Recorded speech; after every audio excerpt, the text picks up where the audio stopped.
সুইজারল্যান্ডকে হারানোর পরদিনই সেমিফাইনাল প্রস্তুতি সেরেছে আর্জেন্টিনা। তবে ক্যানসাস সিটির সেই অনুশীলনে সেশনে ছিলেন না লিওনেল মেসি। মূলত সুইজারল্যান্ডের বিপক্ষে শুরুর একাদশের ফুটবলাররা এদিন নিজেদের মতো করে রিকভারি সেরেছেন। তবে ব্যতিক্রম এমিলিয়ানো মার্তিনেজ আর সেমিফাইনালের আগে ইনজুরি থেকে সেরে ওঠার লড়াইয়ে নিকোলাস গঞ্জালেজ। সবুজে ঘেরা ক্যানসাস সিটি শান্ত আর মনোরম। এখানকার বিশ্বকাপ উন্মাদনা শেষ, কারণ এই ভেন্যুতে আর ম্যাচ নেই। তবে বিশ্বকাপের শেষ চারে টিকে আছে এখানে বেস ক্যাম্প করা 4 দলের দুটি, যারা সেমিফাইনালে একে অপরের মুখোমুখি হবে আটলান্টায়। বর্তমান আর সাবেক চ্যাম্পিয়ন আর্জেন্টিনা আর ইংল্যান্ডের বেস ক্যাম্প ক্যানসাসে। রোববার ইংলিশরা বিশ্রামে কাটালেও সুইজারল্যান্ডকে হারানোর পর দিন অনুশীলনে নেমেছে আলবি সেলেস্তে।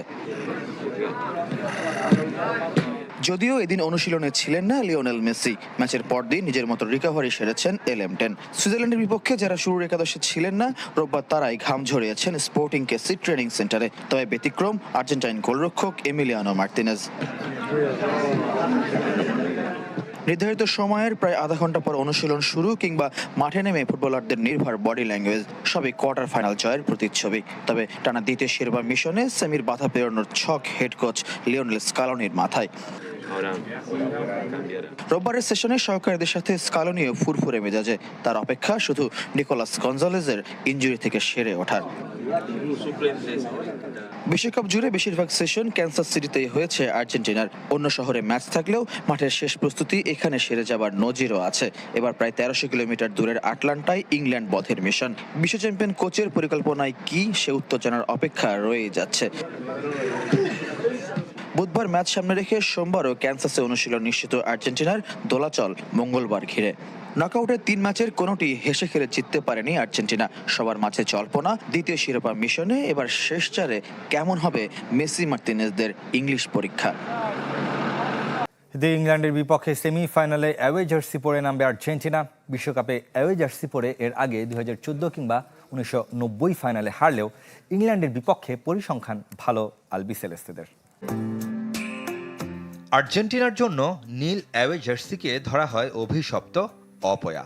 1990 বিশ্বকাপের ফাইনালে নীল জার্সিতেই মারাদোনার স্বপ্নভঙ্গ হয়েছিল জার্মানির কাছে হেরে। কিংবা সবশেষ 2014 বিশ্বকাপেও তাই। ডিমেন শেফটদের কাছে একমাত্র গোলের হারের সাক্ষী হয়েছিলেন লিওনেল মেসি, সেই নীল জার্সিতেই। তাই ইংল্যান্ডের বিপক্ষে অ্যাওয়ে জার্সি পরে খেলার সংবাদে শঙ্কিত বিশ্বজোড়া আর্জেন্টাইন ভক্তরা।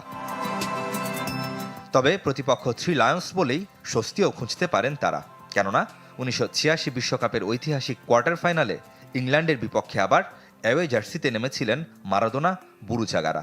হ্যান্ড অফ গড কিংবা গোল অফ দ্য সেঞ্চুরি সেই ম্যাচে মারাদোনা নৈপুণ্যে জিতেছিল আর্জেন্টিনা। শুধু তাই নয়, 1998 রাউন্ড অফ 16-এও বাতিস্ততা উর্তেগাদের আর্জেন্টিনা অ্যাওয়ে জার্সি পরেই হারিয়ে দিয়েছিল ইংলিশদের। অবশ্য 1962 কিংবা 66 পরপর 2 বিশ্বকাপে একবার নীল অ্যাওয়ে আর অন্যবার হোম জার্সিতে ইংল্যান্ডের কাছে হেরেছিল 3 বারের বিশ্বকাপ জয়ীরা। একটা সময় বিশ্বকাপে নিয়মিত দেখা হলেও 2002 সালের পর থেকে প্রতিপক্ষ হিসেবে অপরিচিত হয়ে উঠেছে দুদল। সবশেষ ওই আসরে ডেভিড বেকহ্যামদের কাছে হেরে গ্রুপ পর্ব থেকে বিদায় নিতে হয়েছিল মার্সেলো বিয়েলসার দলকে। সে ম্যাচে অবশ্য ঐতিহ্যবাহী হোম জার্সি পরেই কাঁদতে হয়েছিল ভ্যারন ক্রেসপোদের। সেমিফাইনালে লিওনেল মেসিকে ঘুম পাড়িয়ে দেবে ইংল্যান্ড, এমন দাবি দলটির সাবেক ফুটবলার জোকোলের। বিগ ম্যাচের আগে চ্যাম্পিয়নদের রক্ষণ জুটি রোমেরো এবং মার্তিনেজকে নিয়ে খোঁচা দিয়েছেন আরেক ইংলিশ গ্যারি নেভিল। যদিও মিডফিল্ডার জুড বেলিংহ্যামের ইনজুরি নিয়ে দুশ্চিন্তায় 3 লায়ন্স কোচ থমাস টুখেল। আর্জেন্টিনাকে হারানোর মন্ত্র কি? উত্তরটা সহজ, লিওনেল মেসিকে বোতলবন্দি করে রাখা, গোল করা কিংবা করানো থেকে বিরত রাখা। এই কঠিন কাজটি করতে হবে ইংল্যান্ডের ডিফেন্ডারদের। এমনিতেই রক্ষণ নিয়ে দুশ্চিন্তায় টমাস টুখেল। জ্যারেল কোয়ানসার নিষেধাজ্ঞা বহাল থাকায় মেসিদের আটকানো আরও চ্যালেঞ্জিং হবে। তবে ইতোমধ্যে নিজেদের বিশ্বকাপের ফাইনালে দেখছে ইংল্যান্ডের সাবেকরা। 3 বার বিশ্বকাপ খেলা জো কোলের দাবি, মেসিকে ঘুম পাড়িয়ে দিবে ইংলিশরা। আমরা মেসিকে বিছানায় পাঠিয়ে দিব, ওকে ঘুম পাড়িয়ে দিব। আমি এখনই বলছি, আমরা এবার বিশ্বকাপের ফাইনালে যাচ্ছি। আমরা আর্জেন্টিনা চাইতে গতিশীল আর ওদের হারাতে যাচ্ছি। যে পডকাস্টে বিস্ফোরক মন্তব্য করেছেন জো কোল, সেখানে ছিলেন আরেক সাবেক ইংলিশ ফুটবলার গ্যারি নেভিল। তবে মেসিকে নয়, আর্জেন্টিনার দুই সেন্টার ব্যাক ক্রিস্টিয়ান রোমেরো ও লিসান্ড্রো মার্টিনেজকে নিয়ে খোঁচা দিতে ভোলেননি তিনি। আমি তাদের বিশ্বের সেরা এবং সবচেয়ে বাজে সেন্টার ব্যাক জুটি বলি, কারণ এক মুহূর্তে তারা অবিশ্বাস্য রকমের দুর্দান্ত, পরের মুহূর্তে একদম সাধারণ থেকে হাস্যকর। তবে জুড বেলিংহামের ইনজুরিতে দুশ্চিন্তায় ইংলিশরা। গেল বছর বাঁ কাঁধে অস্ত্রোপচার করতে হয়েছিল নরওয়ের বিপক্ষে ম্যাচে, সেখানে আঘাত পেয়েছেন।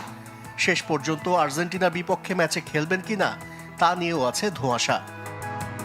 ফ্রান্স স্পেন সেমিফাইনালকে ঘিরে ইতোমধ্যেই জমে উঠেছে ডালাস। টিম হোটেলের সামনে এমবাপ্পে, দেমবেলেরা উচ্ছ্বসিত সমর্থকদের ভালোবাসায় সিক্ত। তবে ফ্রান্সের পৌঁছানোর দিনে অনুশীলনে ঘাম ঝরিয়েছে স্পেন, আর শেষ মুহূর্তের ব্যস্ততায় সাজছে ম্যাচ ভেন্যু ডালাস স্টেডিয়াম। ডালাসে পৌঁছেই সমর্থকদের ভালোবাসায় সিক্ত ফ্রান্স। টিম হোটেলের বাইরে ঘন্টার পর ঘন্টা অপেক্ষা করেন ভক্তরা। বাস থেকে কিলিয়ান এমবাপ্পেরা নামতেই মুহূর্তে মুখর হয়ে ওঠে পুরো এলাকা। ছিল স্লোগান, করতালি আর মোবাইল ক্যামেরায় প্রিয় তারকাদের বন্দি করার ব্যস্ততা। সমর্থকদের এই উচ্ছ্বাসে যেন নতুন করে অনুপ্রেরণা যোগাচ্ছে দিদিয়ের দেশর দলকে। টানা তৃতীয় বিশ্বকাপ ফাইনালে ওঠার হাতছানি এখন ফরাসিদের সামনে। তবে সেই স্বপ্ন পূরণে পেরুতে হবে চেনা প্রতিপক্ষ স্পেন বাধা। সাম্প্রতিক বড় আসরগুলোতে স্প্যানিশদের কাছেই থেমেছে ফ্রান্সের পথচলা। এবার সেই হিসাব মেটানোর পালা। এমবাপ্পেদের পৌঁছানোর দিনে ডালাসে এক দফা প্রস্তুতি সেরে নিয়েছে স্পেন। অনুশীলনে ছিল নিবিড় মনোযোগ, সেট পিস নিয়ে কাজ হয়েছে আলাদাভাবে। টুর্নামেন্টে মাত্র এক গোল হজম করা লুইস দে লা ফুয়েন্তের দল আত্মবিশ্বাসী। তবে তারা জানে এমবাপ্পে দেমবেলের গতিময় আক্রমণের সামনে দিতে হবে কঠিন পরীক্ষা। আবারও বাড়ছে বিশ্বকাপের পরিধি। আসন্ন 2030 আসরে যুক্ত হবে 16 দেশ, এমন আভাস দিয়েছেন ফিফা প্রেসিডেন্ট জিয়ান্নি ইনফান্তিনো। চলমান বিশ্বকাপ শেষে আসতে পারে চূড়ান্ত সিদ্ধান্ত। সুইচ টেলিভিশন ব্লু স্পোর্টসকে দেয়া সাক্ষাৎকারে নিজের পরিকল্পনার কথা জানিয়েছেন ফিফা বস। 13 দেশ নিয়ে শুরু, এরপর সময়ের সাথে বেড়েছে বিশ্বকাপে অংশগ্রহণকারী দেশের সংখ্যা। সবশেষ 16 নতুন দলের অন্তর্ভুক্তি বিশ্বকাপ ইতিহাসেই বিরল। এমন সিদ্ধান্তের পর ছিল নানা আলোচনা, প্রশ্ন ছিল টুর্নামেন্টের সফলতা নিয়েও। তবে খেলা মাঠে গড়ানোর সাথে সাথে সেসব আলোচনা চাপা পড়ে মাঠের দুর্দান্ত ফুটবল আর গ্যালারি ভর্তি দর্শক উপস্থিতিতে। বিশ্ব চ্যাম্পিয়নদের বিপক্ষে নবাগত দেশের চমক আর নকআউটের মঞ্চে আফ্রিকার দেশের জয় জয়কারকে টুর্নামেন্টের সফলতার মাপকাঠি মানছেন জিয়ান্নি ইনফান্তিনো। সবগুলো দল এবার দারুণ ফুটবল খেলেছে। আফ্রিকার 10 দেশের 9টি এবার নকআউটে খেলেছে। গতবার যে সংখ্যা ছিল 5টি।